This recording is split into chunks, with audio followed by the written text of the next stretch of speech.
அடுத்து நம்ம பார்க்க போகிற வார்த்தைக்கு நிறைய மீனிங் இருக்குங்க. உண்மையிலேயே நிறைய மீனிங் இருக்குது. ரொம்ப சுவாரஸ்யமான வார்த்தை கூட.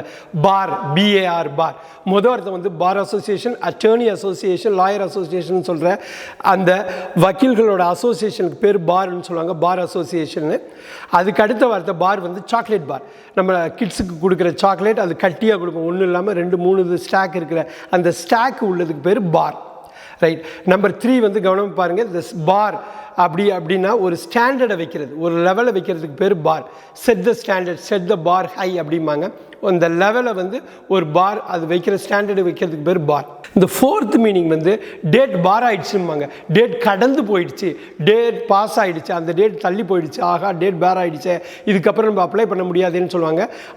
அந்த பார் வந்து 4வது மீனிங். இந்த 5வது மீனிங்கை நான் சொல்கிறது பார் வந்து எல்லாருக்கும் தெரிஞ்ச ஒரு விஷயம். லிக்கர் ஷாப், டாஸ்மாக்னு சொல்கிற அதையும் பார்னு தான் சொல்லுவாங்க. ஆல்கஹால் ஷாப்பும் பார். இந்த 5 மீனிங் ரொம்ப முக்கியம். ஃபர்ஸ்ட் ஒன்று வக்கீல், லாயர். நம்பர் 2 கட்டி, chocolate bar. Number 3 standards bar, setting the standards bar. Number 4 date bar ஆயிடுச்சு, கடந்து போய்விட்டது.